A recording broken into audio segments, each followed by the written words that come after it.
வணக்கம். சாஸ்திர விதிகளில் திக்பலம் அப்படின்ற ஒரு விதி இருக்குது. உதாரணத்துக்கு இப்போ லக்னத்துக்கு 7 சனி இருந்தால் லேட் மேரேஜ் அப்படின்னு சொல்கிறோம். லக்னத்துக்கு ராகு 7 இருந்தால் கலத்திர தோஷம்னு சொல்கிறோம், காலசர்ப தோஷம்னு சொல்கிறோம்.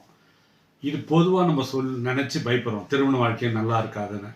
பட் ராகு 7 ரொம்ப திருமண வாழ்க்கையில் ரொம்ப நல்லா இருக்கவங்களும் இருக்காங்க. சனி 7 மிக நல்லா இருந்தார். சனி நீச்சமாகாமல் வக்கரமாகாமல் வந்தால் திருமண வாழ்க்கைக்கு அப்புறம் மிக சிறந்த யோகத்தெல்லாம் அனுபவிக்கிறாங்க. இது ஏன்ற கேள்வி வரும்போது அதை ஆராய்ச்சி பண்ணும்போது அப்போ தான் இந்த திக்பலம் அப்படின்ற ஒரு விஷயம் சாஸ்திரத்தில் சொல்லப்பட்டிருக்கு. திக்பலம்னா ஒன்றும் இல்லை, அந்த கிரகம் வலிமை பெறுது, 100 மார்க்ஸ் சென்டம் வாங்குது, 100க்கு 100 வாங்குது அப்படின்னு சாஸ்திரத்தில் சொல்லியிருக்காங்க. அதை பற்றி தான் இப்போ பார்க்க போகிறோம். இப்போ உதாரணத்துக்கு எந்த லக்னமாக இருக்கட்டுங்க, இப்போ ஒரு துலா லக்னத்துக்கு குரு 3க்கு 6க்கு அதிபதி, லக்னத்தில் இருந்தால் பிரச்சனை, அவர் பாவி அப்படின்லாம் நம்ம சொல்கிறோம். இது இப்போ ஒரு பக்கம் அது இருக்கும். பட் குரு எந்த லக்னமாக இருந்தாலும் லக்னத்தில் குரு இருந்தால் திக்பலம் 100 மார்க். அவர் லக்னத்துலேருந்து லக்னத்தையும் வலிமைப்படுத்துகிறாரு, 5ஆம் இடத்தை பார்வையும் வலிமைப்படுத்துகிறாரு, 7ஆம் இடத்தையும் வலிமைப்படுத்துகிறாருன்றது ஸ்தான பலம். நான் சொல்கிறது திக்பலம். அந்த கிரகம் பவராக இருக்குது. இப்போ குருன்னும் போது நல்ல அறிவு, நல்ல டீச்சிங் கெப்பாசிட்டி, பொருளாதாரம், குழந்தை, இது மாதிரி விஷயத்துக்குலாம் நல்லா இருக்கு வச்சுங்களேன். அப்போ லக்னத்தில் குருவும் புதனும் யாராக இருந்தாலும் லக்னத்தில் இருந்தால் அது ஒரு யோகம். அந்த 2 கிரகமும் 100 மார்க் வாங்குது, சென்டம் வாங்குது. புதன்னா அறிவு, கல்வி, அதுவும் ஜோதிடம் சார்ந்த விஷயம். குருவும் புதன் இருந்தால் நல்ல ஜோசியம் பார்ப்பாங்கன்னு சொல்லலாம். டீச்சிங் நல்லா பண்ணுவாங்க, ஸ்கூல் வைப்பாங்க, ப்ரொஃபஸர் ஆவாங்க, கரஸ்பாண்டன்ட் ஆவாங்கலாம் சொல்கிறோம் இல்லையா. அப்போ திக்பலை பற்றி தான் பேசுகிறோம். ஆதிபத்தியம், இந்த பார்வை, அதெல்லாம் நம்ம பேசலாம். அப்போது லக்னத்தில் குருவும் புதன் இருந்தால் அது திக்பலம், ரொம்ப பவர். 4ஆம் இடத்துல எந்த லக்னமாக இருந்தாலும் சந்திரனும் சுக்கிரனும் இருந்தால் அது ஒரு திக்பலம், அது சில யோகத்தை கொடுக்கும். இப்போ சுக்கிரன் 4ஆம் இடத்துல இருந்தால் மாலா வைக்கிய யோகம்னு சொல்லுவாங்க.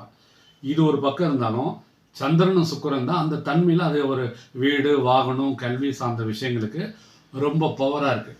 இதே சந்திரன் அதே 4ஆம் இடத்துல இருந்தால் காரகோ பாவநாஸ்டின்னு சொல்கிறோம். தாய்க்கும் மகனுக்காகாது, மகளுக்காகாது, தாய் உறவில் பிரச்சனை வரும்ன்றது ஒரு விதி இருக்குது. தாய் ஸ்தானத்துக்கு அதிபதி தாய்க்காரகம், தாய் ஸ்தானத்திலே உட்கார்றது சந்திரன். பட் திக்பலன்னு பார்க்கும்போது பொருளாதாரம், மற்ற விஷயங்களுக்கெல்லாம், வீடு, வாகன யோகத்துக்கெல்லாம் சந்திரனும் சுக்கிரனும் 4ஆம் இடத்துல இருந்தால் மிகப்பெரிய பவர். 3ஆவதா சனியும் ராகும் 7ஆம் இடத்துல இருந்தால் திக்பலம். லேட் மேரேஜ் ஆகும், நிறைய பிரச்சனைங்க வரும்லாம் சொன்னாலும் திக்பலம்ன்ற அந்த குவாலிட்டி வச்சு பார்க்கும்போது திருமணத்துக்கு அப்புறம் அந்த குறிப்பிட்ட நபருக்கு மிக சிறந்த யோகங்கள் கிடைக்குது. அது சனியாக இருந்தாலும் ராகுவாக இருந்தாலும். அதுக்கு விதிவிலக்கு என்னன்னா, சனி வக்கரமாகவும் நீச்சமாகவும் இருக்கக்கூடாது. அடுத்தது நட்சத்திர சாரம் சொல்லுவாங்க. இதை தாண்டி 7 சனி ராகு இருக்கா, அவனுக்கு திருமணத்துக்கு அப்புறம் யோகம்தான். அடுத்தது 10ஆம் இடம்.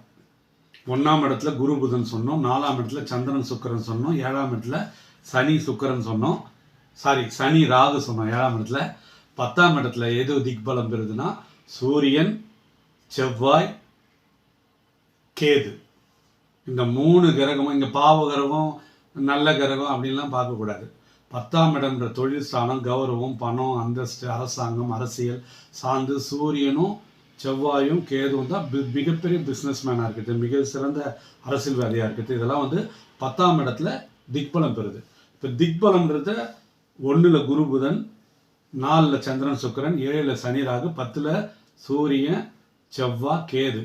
இந்த திக்பலத்துக்கு 7ஆம் இடத்துல இது இருந்தால் அப்படியே அது 0 இல்லை மைனஸ். புரியுதுங்களா? இப்போ லக்னத்தில் குருவும் புதனும் இருக்கு இல்லையா, அதுவே 7ஆம் இடத்துல இருந்தால் திக்பலம் தான் 100 மார்க்குன்னா அங்கே மார்க் குறைஞ்சிது. இல்லை, சனியும் ராகுவும் லக்னத்தில் இருந்தால் மார்க் குறைஞ்சிது. புரியுதுங்களா? 7ஆம் இடம்ன்றது ஆப்போசிட்டு. சந்திரனும் சுக்கிரன் 4ஆம் இடத்துல இருக்குது, அதுவே 10ஆம் இடத்துல இருந்தால் அங்கே மைனஸ் தான். இது இல்லாமல் சூரியன், செவ்வாய், கேது 10ஆம் இடத்துல இருக்குது, அங்கேருந்து அது 4ஆம் இடத்துல இருந்தால் அது ஒரு மைனஸ் தான். அந்த பவர் 100 மார்க்குன்றது மார்க் 50 மார்க் 40 மார்க் குறையுது. இதுதான் திக்பலத்தோட பவர். நன்றி, வணக்கம்.